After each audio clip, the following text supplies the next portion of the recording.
আজকের রেসিপি বাবুজি কেক। দেখুন একটা পারফেক্ট সফট, কত সুন্দর দেখুন সফট হয়েছে এবং পারফেক্ট কালার এসেছে। চুলাতে এইভাবে যদি আপনারা বাড়িতে গ্যাসের চুলায় বানিয়ে নেন, তাহলে আমরা দোকান থেকে কেন কিনে খাবো? আপনারা বাচ্চাদের টিফিনেও দিতে পারেন বা চায়ের সাথেও আপনারা পরিবেশন করতে পারেন, খুব ভালো লাগবে। আমার কেকের লেয়ার ছিদ্রগুলো দেখুন, আপনাদেরকে অনেক কাছ থেকে দেখাচ্ছি। দেখুন ছিদ্রগুলো দেখুন কত সুন্দর হয়েছে এবং এত তুলতুলে নরম সফট হয়েছে যে আপনারা মুখে না দিলে বুঝতেই পারবেন না। ঘরে থাকা সামান্য উপকরণ দিয়ে আমি এইভাবে বানিয়ে নিয়েছি। দেখুন বাবুজি কেকে এইভাবে টুটি ফুটি থাকে, মোরব্বা, চীনা বাদাম থাকে। আপনাদের প্রত্যেকের বাড়িতে এগুলো থাকে। আপনারা কিন্তু অবশ্যই এইভাবে একবার ট্রাই করুন। ট্রাই করলে আপনারা বুঝতে পারবেন যে কেকটা কতটা সুন্দর হয়েছে। আমরা দোকান থেকে কেন চড়া দাম দিয়ে কিনে খাবো? বাচ্চাদের টিফিনেও আপনারা দিতে পারেন, চায়ের সাথেও পরিবেশন করতে পারেন।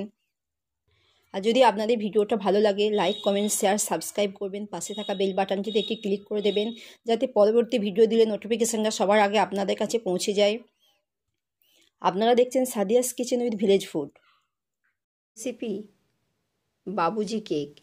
আমরা তো প্রায় দোকানে বাবুজি কেক কিনে খেয়ে থাকি, কিন্তু বাড়িতে খুব কম উপকরণ দিয়ে কিভাবে দোকানের মতো পারফেক্ট কেক বানানো যায়, সেই রেসিপিটা আপনাদের সাথে আজকে শেয়ার করব।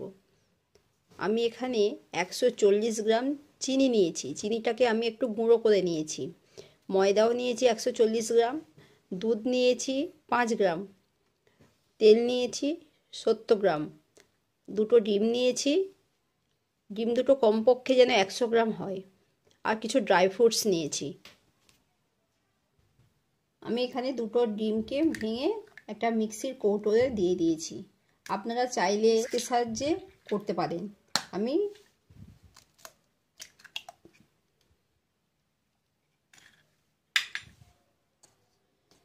আমি এবার মিক্সির মধ্যে ডিমটাকে ফেটিয়ে নেব। আমি ডিমটা নিয়েছিলাম, ডিমটা একটু ফোম তৈরি করে নিয়েছি। এবার ওর মধ্যে ব্লেন্ড করে রেখেছিলাম চিনিটাকে, গুঁড়ো করে রেখেছিলাম, সেই চিনিটাও ওর মধ্যে দিয়ে দেব।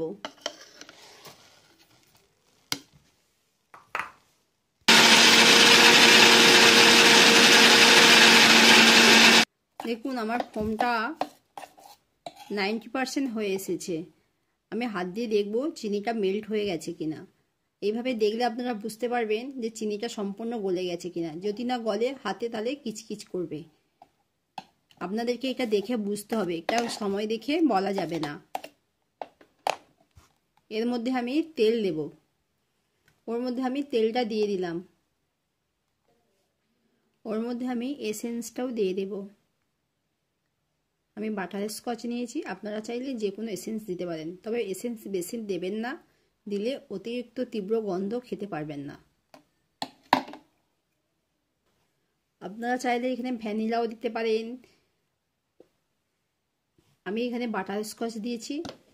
আবারও আমি একটুখানি 15 থেকে 20 সেকেন্ড একটুখানি ফোমটা আবার তৈরি করে নেব।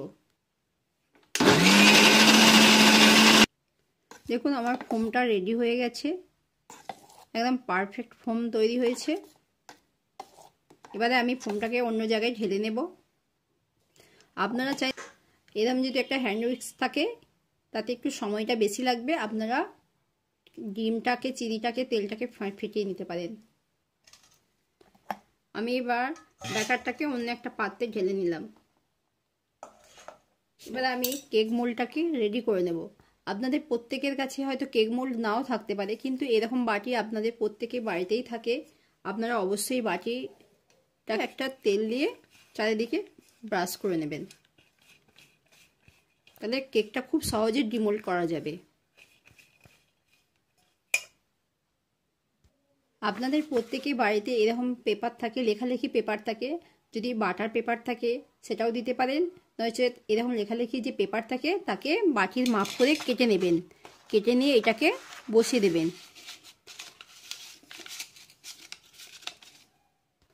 এবার এই পেজে কেকটা ডিমোল্ড করা যাবে। এবার আমি ওর মধ্যে ময়দা নিয়েছি, গুঁড়ো দুধ নিয়েছিলাম, সেটা ওর মধ্যে দিয়ে দেব। আর দেব 1 চামচ কর্নফ্লাওয়ার। আপনাদের হাতের কাছে কর্নফ্লাওয়ার না থাকলে স্কিপ করতে পারেন, কিংবা চালের আটা যদি থাকে চালের গুঁড়ি সেটাও দিতে পারেন। এবার আমি অল্প অল্প করে দেবো আর মেশাতে থাকবো।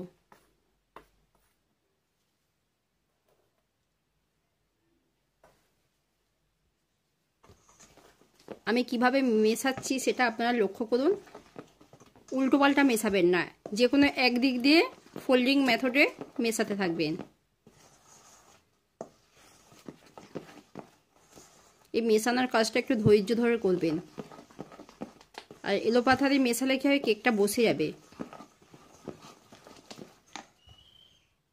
আমি আবারও বাকি ময়দাটা দিয়ে দেব, আবারও মেশাতে থাকবো।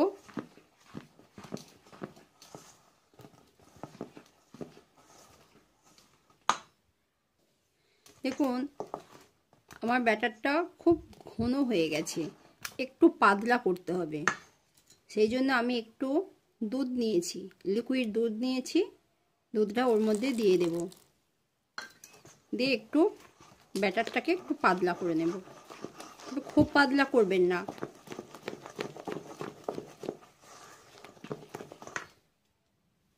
আমি যে ড্রাই ফ্রুটসগুলো নিয়েছিলাম ওর মধ্যে একটু ময়দা দিয়ে কোট করে নেব। ওর মধ্যে আমি একটু ময়দা দিয়ে দিলাম, ময়দা দিয়ে এটাকে কোট করে নেব।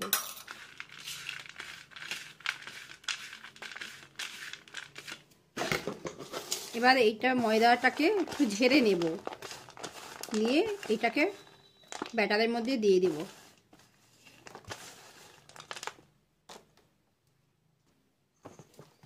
এবার এটাকে মিশিয়ে নেব। বাবুজি কেকে যেমন টুটি ফুটি থাকে, বাদাম থাকে, মোরব্বা থাকে, আপনারা বাড়িতেই খুব সহজ। যদি আপনাদের ভিডিওটা ভালো লাগে লাইক কমেন্ট শেয়ার সাবস্ক্রাইব করবেন, পাশে থাকা বেল বাটনটিতে একটি ক্লিক করে দেবেন, যাতে পরবর্তী ভিডিও দিলে নোটিফিকেশানটা সবার আগে আপনাদের কাছে পৌঁছে যায়। আপনারা প্রত্যেকটি ভিডিওটা শেয়ার করে দেবেন। দেখুন আমি একটা জিনিস ভুলে গিয়েছিলাম, বেকিং পাউডার দেওয়া হয় না, বেকিং পাউডারটা আমি দেখিয়ে দিলাম।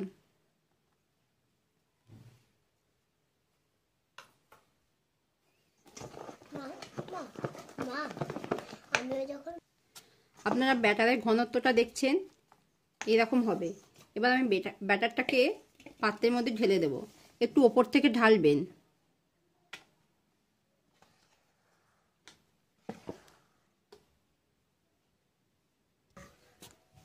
আমি ব্যাটারটা সম্পূর্ণ ঢেলে দিয়েছি। এবার 2-4 বার ট্যাপ করে নেব, যাতে ভেতরে যদি কোনো এয়ার বাবলস থেকে থাকে সেটা, নাহলে ভেতরে ছিদ্র ছিদ্র হয়ে থাকবে।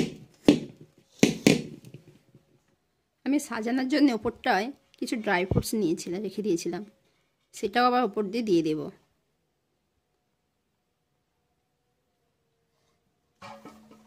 এটা আপনারা স্কিপও করতে পারেন, চাইলে দিতেও পারেন, শুধু দেখতে সুন্দরের জন্য।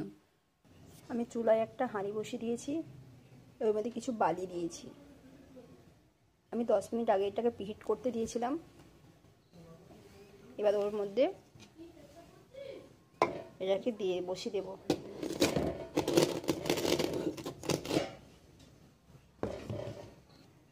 আমি এরকম একটা স্ট্যান্ড নিয়েছি, এর মধ্যে দিয়ে দেব। এবারে কেক টিনটাকে ওর মধ্যে বসিয়ে দেব। একটা পাত্র দিয়ে ঢেকে দিলাম। গ্যাসের ফ্লেমটাকে লো টু একদম মিডিয়ামে রাখবেন। কেকটা হয়ে গেছে, উপর দিয়ে কত সুন্দর কালার এসেছে। আমি একটা শাসলিক কাঠি দিয়ে দেখবো যে কেকটা ভেতরে কাঁচা আছে কিনা। দেখুন আমার কাঠিটা পুরো ক্লিন এসেছে। এবার আমার এটা হতে 40 মিনিট সময় লেগেছে। এটাকে আমি গ্যাসটাকে বন্ধ করে ওতেই চাপা দিয়ে আবার রেখে দেব। আমার কেকটা পুরোপুরি ঠান্ডা হয়ে গেছে। আপনারা দেখতেই পাচ্ছেন আমার কত সুন্দর উপর থেকে কালার এসেছে, এবং কেকটা দেখুন কত সুন্দর ফুলেছে, স্পঞ্জি হয়েছে। দেখুন হাত দিয়ে বুঝতে পারবেন।